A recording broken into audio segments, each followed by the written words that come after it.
SSC steno के paper 10 दिसंबर 2024 shift second के reasoning के कुछ क्वेश्चन को सॉल्व करते हैं। क्वेश्चन नंबर 28 से क्वेश्चन नंबर 34 के प्रश्नों को देखते हैं वीडियो पार्ट 4 के माध्यम से। तो क्वेश्चन नंबर 28 हमारा क्या है, किस पे आधारित है, तो ब्लड और रिलेशन पे आधारित है। तो इसे हम बनाने के लिए शॉर्ट में हम क्या करते हैं, फीमेल के लिए हम प्लस साइन लेंगे। ओके, फीमेल के लिए हम कौन सा साइन लेंगे, प्लस, और मेल के लिए हम माइनस साइन रखेंगे। ठीक है, तो पहला क्वेश्चन देखते हैं जो कि निश्चित होगा, पहले हम उसी से चलते हैं। जैसे कि पहला है एफ डी का भाई है, तो एफ जो है हमारा क्या है, डी का भाई है। तो हम इसे इस तरह से बना सकते हैं कि एफ किसका भाई है, डी का, यानी कि एफ हमारा क्या है, मेल कैंडिडेट है, नहीं तो माइनस का साइन रखते हैं उसके ऊपर।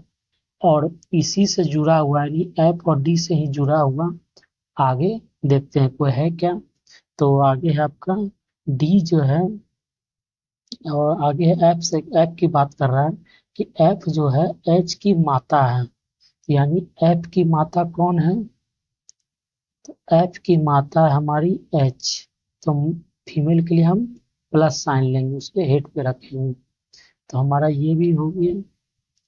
और फिर देखते हैं इन तीनों लेटर से मिलता जुलता, तो डी ई का पुत्र है, तो यानी डी का कौन पुत्र है, डी जो है ई का पुत्र है, यानी कि डी पुत्र है किसका, ई का। तो आपस में जब ये भाई एफ और डी एक दूसरे के भाई भाई भाई हैं, यानी कि निश्चित तौर पे जो है एफ और ई जो है हमारा क्या है, पति पत्नी है, नहीं माता पिता है। तो ई हमारा क्या हो जाएगा, मेल है, तो नहीं माइनस हो जाएगा, माइनस साइन रख देते हैं पहचानने के लिए कि वो एक मेल कैंडिडेट है। अगला ये भी लाइन हमारा हो चुका है। और आगे देखते हैं बी जो है एफ से विवाहित है। एफ से विवाहित कौन है, तो बी। तो यानी कि एफ से विवाहित, यानी कि ये इसकी पत्नी हो गई, यानी कि ये फिर से फीमेल है, तो प्लस साइन रखते हैं पहचान के लिए। ये भी हमारा लाइन हो चुका है। एक लाइन और बचा है कि जी जो है बी की पुत्री है। जी की पुत्री कौन है, तो बी है, यानी कि बी जो है जी की पुत्री, ये पहले से भी हमें क्लियर हो रहा था कि बी प्लस साइन है तो वो फीमेल कैंडिडेट है। तो हमारा बी जो है जी की पुत्री है। और हमारा ये जितने भी प्रश्न दिए गए थे स्टेटमेंट, वो सारे स्टेटमेंट से हमने तर्क अब निकालना है। हमें अब आगे तर्क निकालना है। तो देखते हैं क्या पूछा जा रहा है क्वेश्चन, कि बी जो है ई से किस प्रकार संबंधित है, यानी कि बी के बारे में पूछा जा रहा है, ई से किस प्रकार संबंधित है। बी हमारा आपका ये हो गया, और ये हमारा ये हो गया। तो अब कैसे संबंधित है, चूंकि जो है एफ जो है ये हमारा कपल हो गया, तो ये हम एफ जो है ई का पुत्र है, और पुत्र का पत्नी है बी, यानी कि बी जो है हमारा सीधा तौर पे क्या हो जाएगा, पुत्र वधू, यानी उसकी पुत्र वधू, यानी कि हमारा क्या है, ई बी जो है ई के लिए क्या है, ये आपका बहू है, तो पुत्र वधू हो जाएगा। पुत्र की पत्नी को हम क्या कहते हैं, पुत्र वधू कहते हैं, जो कि हमारा ऑप्शन नंबर ए में है, दिया गया है। तो 28 का आंसर हो जाएगा हमारा ए। आगे देखते हैं अगला क्वेश्चन 29 भी जो है हमारा ब्लड एंड रिलेशन का है। तो यहाँ भी हम फिर से क्या करेंगे, फीमेल के लिए प्लस साइन रखेंगे, और मेल के लिए हम माइनस साइन प्रयोग करेंगे। ठीक है, ताकि पहचानने में हमें आसानी हो। अब आगे देखते हैं, ए आर की पत्नी है। पहला स्टेटमेंट में क्या दिया गया है कि ए जो है आर की पत्नी है, जो विवाहित होंगे उसके लिए हम क्या लेते हैं, प्लस लेते हैं। तो ए जो है हमारा क्या होगा, आर की पत्नी है, यानी कि आर की पत्नी है ए, ए आर की पत्नी है, आर की पत्नी यानी कि ये मेल है और ये फीमेल है। ठीक, अगला देखते हैं, ये हमारा स्टेटमेंट हो चुका है। और ए और आर से रिलेटेड लेते हैं तो आर जो है की सी की पुत्र है। आर जो हमारा क्या है, सी की पुत्र है, यानी सी का पुत्र होता, सी का पुत्र है, ये इस तरह से होता है, सी का पुत्र है। अब आर जो हमारा सी का पुत्र है, ये पहले से भी माइनस साइन लगा हुआ आर पे, यानी कि वो पुत्र ही होगा, मेल ही है। अब आगे देखते हैं, बी जो है सी की पत्नी है, ये स्टेटमेंट भी हो चुका है। बी जो है सी की पत्नी है, सी की पत्नी कौन है, तो बी है, यानी कि हमारा ये मेल और ये फीमेल है, तो ये भी स्टेटमेंट हो चुका है। और एम जो है सी का भाई है, एम जो है सी का भाई है, यानी सी का भाई कौन है, तो एम, ये आपस में भाई है, तो सी पहले से भी क्या है, एम जो है सी का भाई, यानी आपस में एक दूसरे से भाई भाई है। अब हमें क्या हो गया है, अब हमारा सारा स्टेटमेंट हो चुका है। अब हम निष्कर्ष निकालते हैं, जो स्टेटमेंट, जो हमारा प्रश्न पूछा जा रहा है। हमारा प्रश्न पूछा जा रहा है कि एम का आर से क्या संबंध है, तो एम का आर से, एम हमारा ये रहा और आर हमारा ये रहा। अब हम जैसे कि जान रहे हैं, सी का पुत्र आर है और सी जो है एम का भाई भी है, यानी कि ये क्या हो गया, निश्चित तौर पे एम जो है आर का क्या, तो ये हमारा चाचा हो गया, यानी पिता का भाई कौन लगता है हमारा, तो चाचा। तो चाचा हमारा किस में है, ऑप्शन नंबर डी में है, तो हमारा डी आंसर सही है। प्लस माइनस साइन देने से हमें क्या होता है कि प्रश्न में जैसे कि पुत्र पूछा जा रहा था, वो पहले से हमें मालूम हो गया कि वो माइनस जो है पुत्र के लिए ही दिया गया है। ठीक है। अब अगला क्वेश्चन नंबर 30 को देखते हैं। तो ये क्या है, आपका एक स्थान परिवर्तन से दिया गया है, और डायरेक्ट स्थान परिवर्तन से दिया गया वृत्त वाला क्वेश्चन है, कि सीटिंग अरेंजमेंट इसे कहते हैं। तो क्या है कि 6 खिलाड़ी एक गोल मेज के परितः केंद्र की ओर अभिमुख होकर बैठे हैं, यानी कितने खिलाड़ी हैं, तो 6, और एक गोल मेज के परितः केंद्र की ओर मुख करके बैठे हैं, यानी कि हमारा एक राउंड टेबल है। ठीक है, और इसमें कितने हैं, 6, 6 हमारा क्या है, सीट है। ये थोड़ा सा ठीक है, ओके। अब हमारा केंद्र की ओर मुख्य डायरेक्शन भी हम ले लेते हैं। अब हमें ऐसे वाले क्वेश्चन में हम जो सबसे निश्चित होगा, हमें पहले उसी को मार्क करना और उसी को स्थापित करना है सीट पे। तो हम देखते हैं पहले क्या है, आर जो है एम के दाएं से दूसरे स्थान पर है, ये वाला स्टेटमेंट पढ़ रहे हैं कि आर जो है एम के दाएं से दूसरे स्थान पर है, तो ये हमारा क्या है, फिक्स पोजीशन है, तो हम पहले इसी को लेते हैं, यानी एम के दाएं। तो अगर हम एम यहाँ लेते हैं और हमारा केंद्र की ओर मुख है, तो हमारा दाएं किस तरफ होगा, दाएं इस तरफ होगा, दाएं दूसरे स्थान पे, तो ये हमारा कौन सा स्थान हो गया, पहला, और ये दूसरे स्थान पे है। कौन है हमारा दूसरे स्थान पे, तो आर। तो हमारा ये स्टेटमेंट हो चुका है। अगला देखते हैं, और फिर इसी से मिलता जुलता लेंगे, आर और के बीच केवल 2 व्यक्ति बैठे हैं।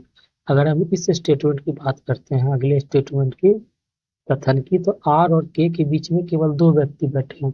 अगर हम आर अगर हमारा यहाँ है, तो 1 और 2, 2 व्यक्ति बैठे हैं, तो यानी कि के हमारा यहाँ बैठेगा, और इस तरफ से चलते हैं तो 1 और 2, तो भी हमारा के का स्थान यहाँ पे फिक्स है। ओके, तो के का हमारा स्थान क्या हो चुका है, फिक्स हो चुका है, तो यहाँ पे ये सही है। आगे बढ़ते हैं, तो ये भी स्टेटमेंट हमारा हो चुका। अब क्या दिया हुआ, भी एस के दाएं से दूसरे स्थान पर बैठा है, भी एस के दाएं से, अगर हम एस अगर इस तरफ लेते हैं, तो दाएं किस तरफ होगा, और इसका केंद्र पर मुख है, तो दाएं इसके ऊपर वाला होगा, यानी कि इस तरफ हमारा क्या हो जाएगा, दाएं हो जाएगा। एस के दाएं से दूसरा मुख, ये पहला हो जाएगा और ये दूसरा हो जाएगा। कौन बैठा है यहाँ पे, बी। ठीक है, दाएं से दूसरे स्थान पर बी बैठा है। ओके, तो ये स्टेटमेंट ही हमारा हो चुका है। अब है एन, एन जो है के और भी दोनों का निकटतम पड़ोसी है। चूंकि हमारा के यहाँ पे है और भी का पोजीशन यहाँ पे है, तो निश्चित तौर पे जो खाली स्थान है वहीं पे एन का पोजीशन होगा। तो हमारा सारा स्टेटमेंट जो है, जो भी स्टेटमेंट में दिया गया था वो हमने सभी को कर लिया। तो ये भी स्टेटमेंट कर। अब हमें क्वेश्चन क्या पूछा जा रहा है, हम इसे देखते हैं। तो एम और आर के ठीक बीच में कौन बैठा है, तो एम और आर के बीच में बोला जा रहा है।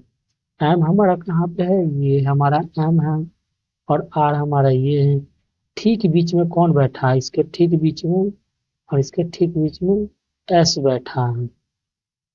तो एस किस में, हमारा ऑप्शन नंबर डी में है, यानी कि डी ही हमारा आंसर है।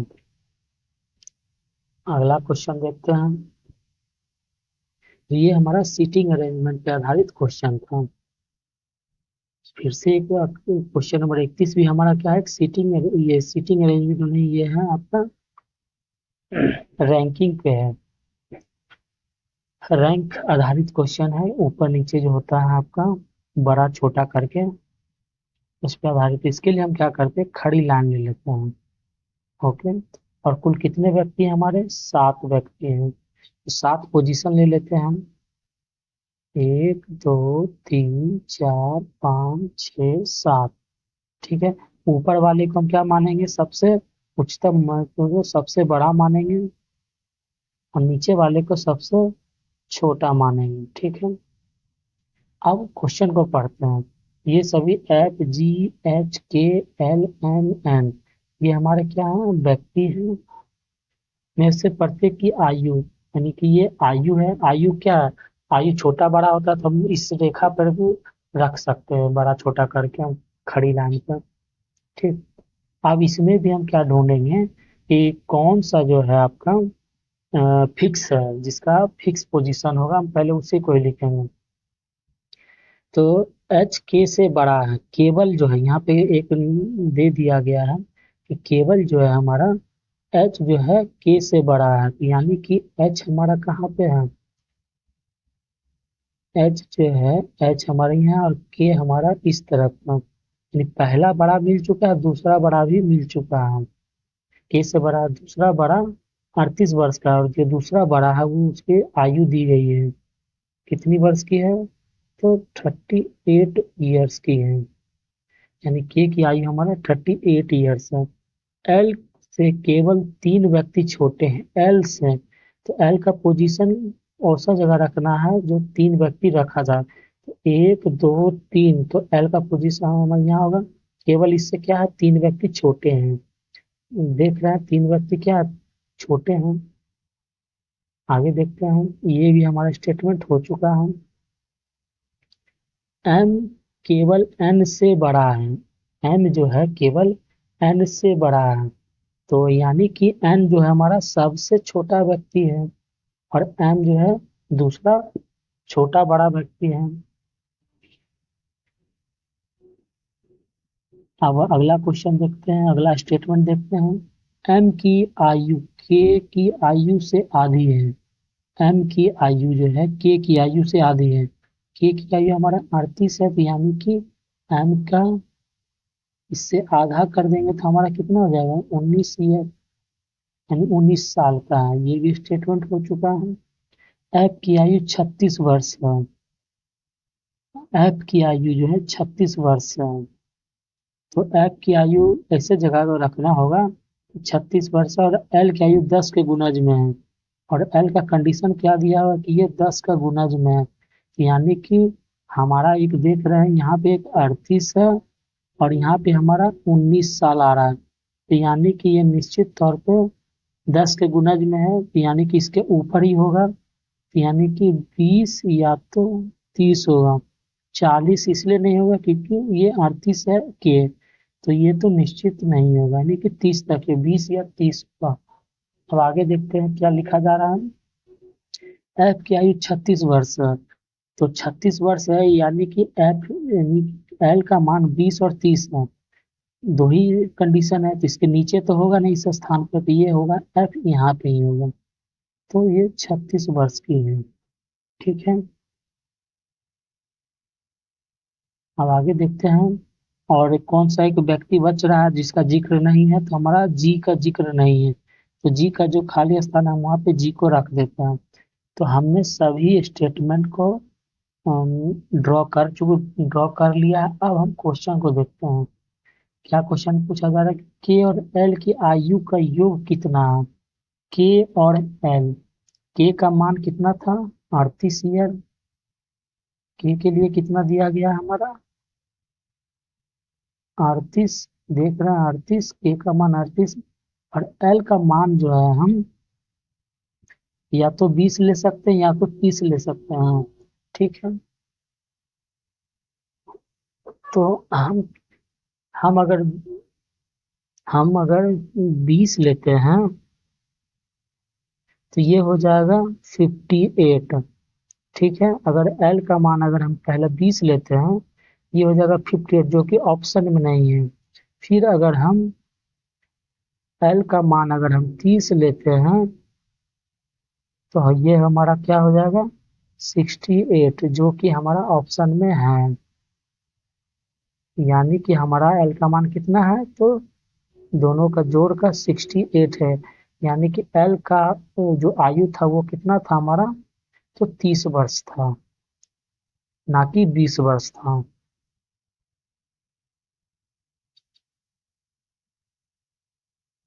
ठीक है, आप समझ चुके होंगे। तो अगला क्वेश्चन देखते हैं।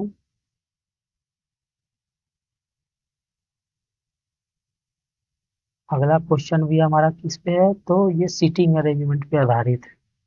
Question number 32। तो क्या है कि एच आई जे के एल और एम, यानी कि फिर से कितने व्यक्ति हैं, 6 व्यक्ति हैं। सबसे पहले ये ध्यान देना कि कितने व्यक्ति हैं, ताकि हम सीटिंग अरेंजमेंट बनाते समय हम उसको आसानी से ड्रॉ कर सकें।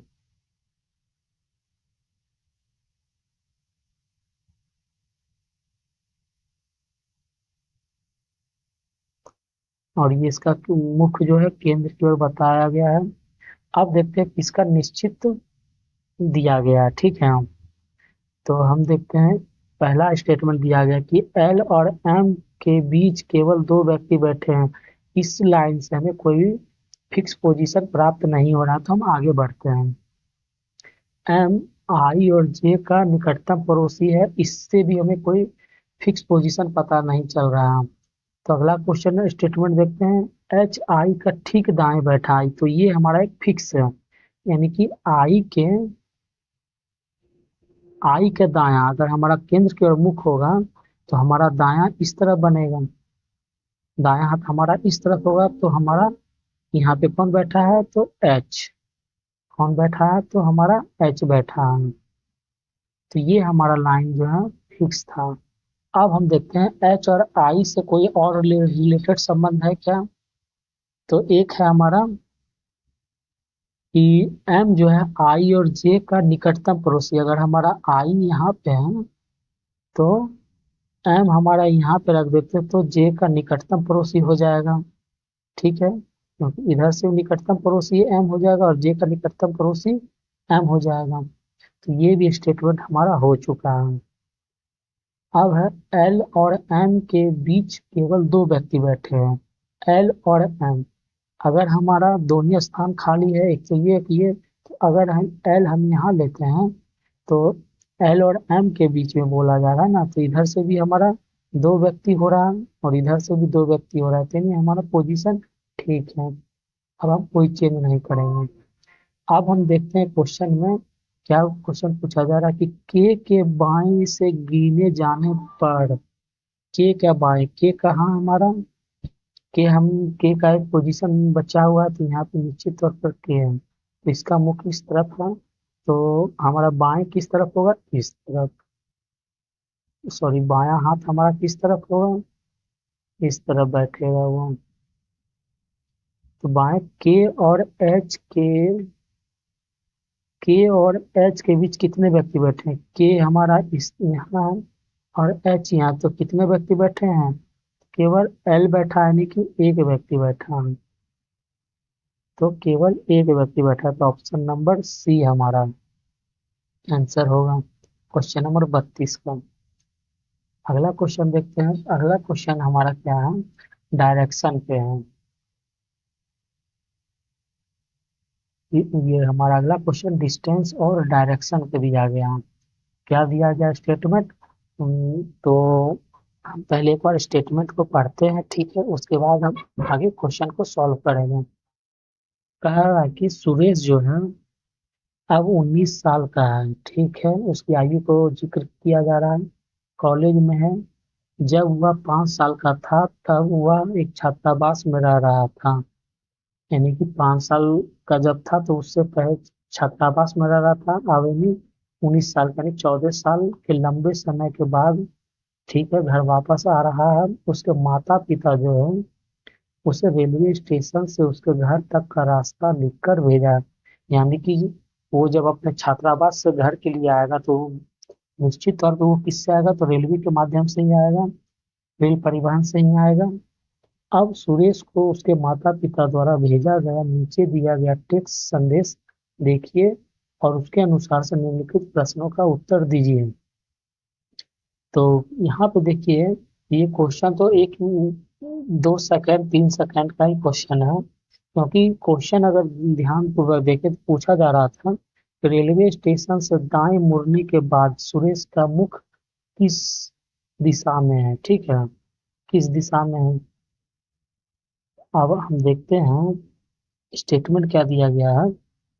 स्टेटमेंट ये दिया गया कि जब आप रेलवे स्टेशन से बाहर निकलते हैं, तो रेलवे स्टेशन से बाहर निकलते हैं तो हम क्या देख रहे हैं कि रेलवे स्टेशन से बाहर निकलते हैं तो मान लेते हैं कि हमारा रेलवे स्टेशन ये है, ठीक है, रेलवे स्टेशन है। तो आपका मुख दिया गया, मुख उत्तर की ओर होगा। बाहर निकलते हैं तो हमारा मुख उत्तर की ओर होता है, तो हमारा लिए मुख जो है उत्तर की ओर है। डायरेक्शन भी सूचित कर रहा है, नॉर्थ, ईस्ट, साउथ और वेस्ट।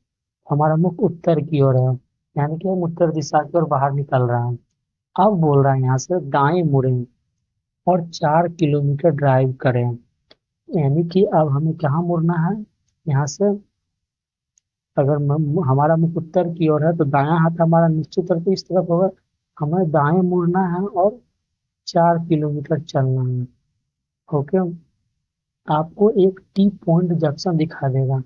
टी पॉइंट जंक्शन कहने का मतलब है कि इस तरह का रास्ता, यहाँ से 2 रास्ते 3 रास्ते मिलते हों, ठीक है, टी पॉइंट जंक्शन दिखाई देगा।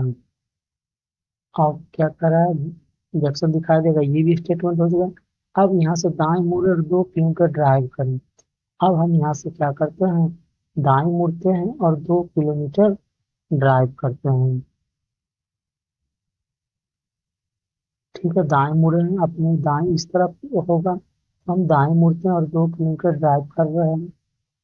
अब 4 सड़कों वाला एक गोल चक्कर मिलेगा। अब फिर कहा जा रहा है 4 सड़कों वाला एक गोल चक्कर मिलेगा, यानी 4 सड़कों वाला ना, तो एक सड़क इस तरफ, एक सड़क, एक सड़क इस तरफ और एक सड़क इस तरफ है। ये सर्कल है हमारा और ये हमारा रास्ता है। अब हमारा कह रहा है 4 सड़कों वाला हो गया, 1 2 3 और ये 4 हमारा सड़क हो गया। एक गोल चक्कर मिलेगा, ठीक है। गोल चक्कर से बाएं दूसरा मोड़ लें। आगे करा गोल चक्कर से बाएं, तो बायां हमारा कहाँ पे है? अगर मुंह हमारा इस तरफ का, तो दायां हमारा इस तरफ होगा और बायां हमारा इस तरफ होगा। बायां क्या कह रहा है? दूसरा मोड़ लें।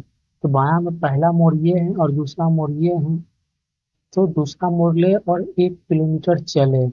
तो हम अगर 1 किलोमीटर चलते हैं तो हम इस तरफ आ जाते हैं। यानी कि हम 1 किलोमीटर चल के आए यहाँ तक। ठीक, 1 किलोमीटर चले, दाएं मुड़े और 3 किलोमीटर ड्राइव करा। फिर क्या बोल रहा है कि अब यहाँ से हमें दाएं मुड़ना है और 3 किलोमीटर ड्राइव करना है। तो दाएं हमारा इस तरफ होगा और 3 किलोमीटर ड्राइव करें, क्योंकि जब हमारा मुंह नीचे की ओर है तो हमारा दायां हाथ एक्चुअली इस तरफ ही होगा। तो हमारा दायां इस तरफ होना और 3 किलोमीटर चलना, 3 किलोमीटर चले, बाएं मुड़े और 2 किलोमीटर चले। और फिर क्या बोल रहा है, वहां से क्या करना है, बाएं मुड़ना। अब चूंकि हमारा मुंह इस तरफ है तो ऊपर की ओर तो दाएं होगा, नीचे की ओर हमारा क्या होगा, बायां होगा। तो नीचे की ओर हमें बाएं मुड़ना है और 2 किलोमीटर चलना है। ओके, 2 किलोमीटर चले, आपको हमारा घर सामने मिलेगा। यानी कि 2 किलोमीटर चलने के बाद जो है इनका घर सामने में है। यानी घर यहाँ पे हम मान लेते हैं। अब कोई और घर जल्दी आओ, स्टेटमेंट हमारा खत्म हो गया। यानी जितना भी जानकारी दी गई थी स्टेटमेंट के माध्यम से हमने सारे को ड्रॉ कर लिया है। अब क्वेश्चन क्या पूछा जा रहा है कि रेलवे स्टेशन से दाएं मुड़ने के बाद, यहाँ तक यानी रेलवे स्टेशन से दाएं मुड़ने के बाद, यानी पहला कंडीशन में सुरेश का मुख किस दिशा में है। यानी कि रेलवे स्टेशन से जो दाएं मुड़े थे, यानी कि ये 4 किलोमीटर जो हम सब चले थे, उसका मुंह अब किस दिशा में था, यही तो ये है, इसका मुंह किस दिशा में है, पूर्व दिशा में। क्योंकि जब वो रेलवे स्टेशन अगर मानते यहाँ था तो वो उत्तर की ओर मुख था और फिर उसने दाएं मुड़ा था, यानी कि वो ईस्ट की ओर गया था, यानी कि पूर्व, पूर्व की ओर। उसका मुख कहाँ था, तो पूर्व की ओर था। तो हमारा पहला ही कंडीशन में हमारा आंसर छिपा हुआ था। और इतना जो था 2 किलोमीटर बाएं दाएं, 3 किलोमीटर, 2 किलोमीटर घर पहुंचना, ये सभी हमारे समय को खपाने के लिए दिया गया था। तो हमें कभी कभी कोई स्टेटमेंट, क्वेश्चन के स्टेटमेंट को भी ध्यान में देखते हुए हल करना चाहिए ऐसे प्रश्नों को। तो हमारा आंसर क्या है, हमारा पूर्व। और हमारा ये आपका ऑप्शन किस में है, हमारा बी में है। ऑप्शन नंबर बी में है हमारा पूर्व। 33 का आंसर है हमारा ऑप्शन बी। अगला क्वेश्चन देखते हैं। अगला क्वेश्चन भी हमारा डिस्टेंस एंड डायरेक्शन पर ही आधारित है। तो स्टेटमेंट को पहले ध्यानपूर्वक पढ़ लेंगे। सुरेश, यानी कि एक सुरेश है, कमलेश को एक बहुराष्ट्रीय कंपनी में भी 2 व्यक्ति हैं, सुरेश नाम के और एक है कमलेश नाम के, कंपनी में काम करने का मौका मिला। कल उसने कार्यालय का पहला दिन है, उसने अपने साथी कर्मचारी से अपने नए कार्यालय का रास्ता पूछा। कमलेश जो है टाउन ए, जो कि उत्तर में रहता है, और उसका कार्यालय टाउन एफ में है। यहाँ पे एक दे दिया गया है कि कमलेश जो टाउन कहाँ रहता है, ए में, वो उत्तर की ओर है। अब उसके साथी कर्मचारी जो है सुरेश है, उसे फोन पर रास्ता बताया और उसने इसे एक कागज के टुकड़े पर नोट कर लिया। लिखित प्रतिलिपि नीचे दी गई है। ठीक है, ध्यानपूर्वक पढ़े और प्रश्नों का उत्तर। चूंकि प्रश्न हमने यहाँ पे लिख रखा है, तो हम पहले स्टेटमेंट को देखते हैं, फिर हम प्रश्न पे आएंगे। तो स्टेटमेंट हमारा क्या है कि टाउन ए से बाएं मुड़े और 2 किलोमीटर चले। और हमारा टाउन ए का जिक्र कहाँ पे था, कि टाउन ए हमारा जो है, टाउन ए हमारा कहाँ था, तो वो हमारा उत्तर की ओर है। टाउन ए हमारा उत्तर में है। तो हम क्या करते हैं, सबसे पहले टाउन ए को लेते हैं। हमारा ये हमारा है टाउन ए। ठीक है, अब टाउन ए हमारा कहाँ है, तो नॉर्थ में है। North, east, south, west. तो ये हमारा नॉर्थ में है। ओके, क्योंकि हम नॉर्थ में हैं। अब क्या बोल रहा हूँ, हम कहा नॉर्थ में। अब देखते हैं आप स्टेटमेंट क्या है। टाउन ए से बाएं मुड़े और 2 किलोमीटर चले।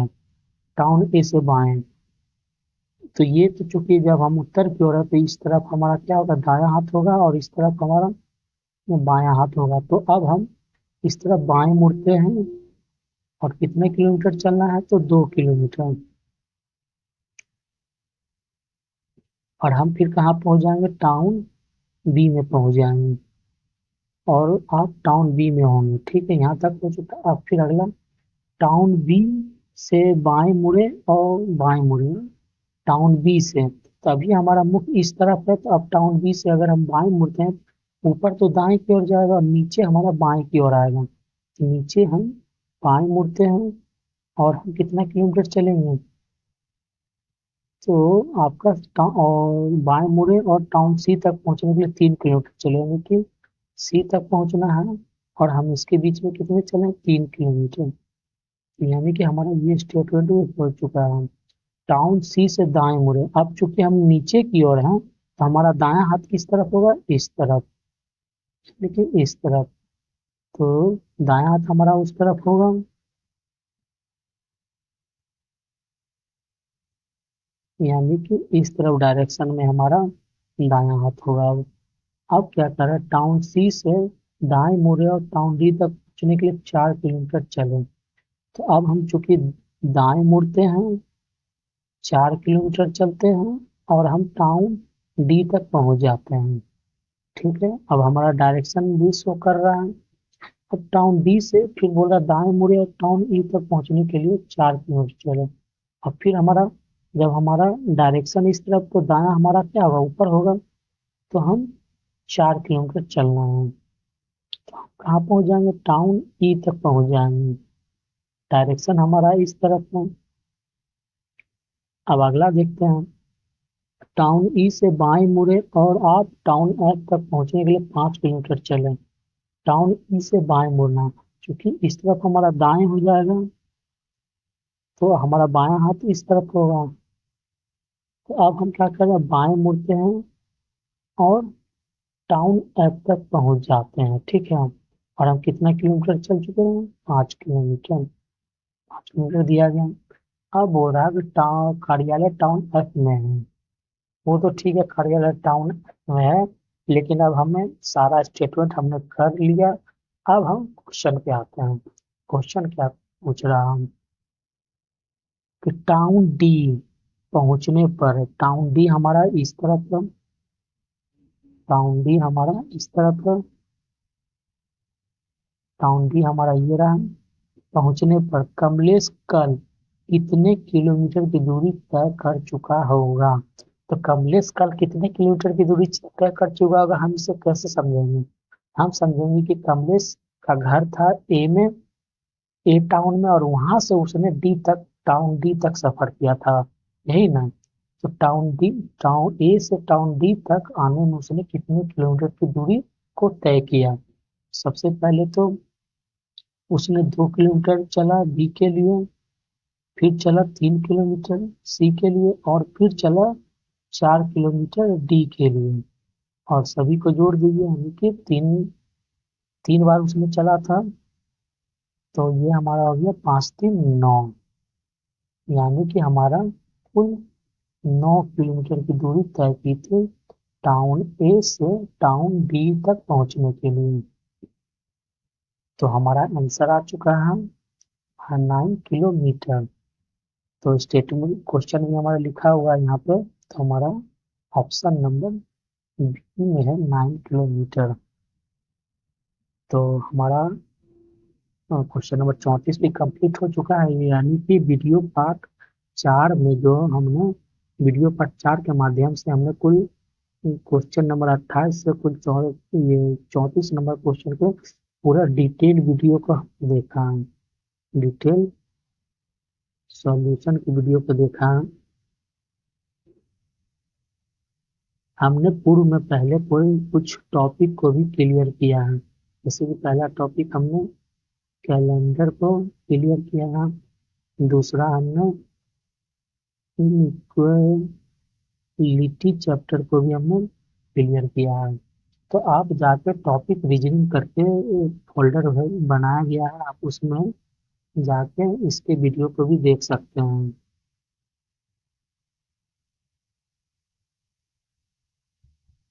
इसमें आपका अन्य टॉपिक भी धीरे धीरे क्वेश्चन के कराने के बाद हम इसमें अन्य टॉपिक की वीडियो भी बनाएंगे। क्वेश्चन आगे की ओर। तो हमारा यहाँ तक तो क्वेश्चन हो चुका है। Thanks for watching my full video.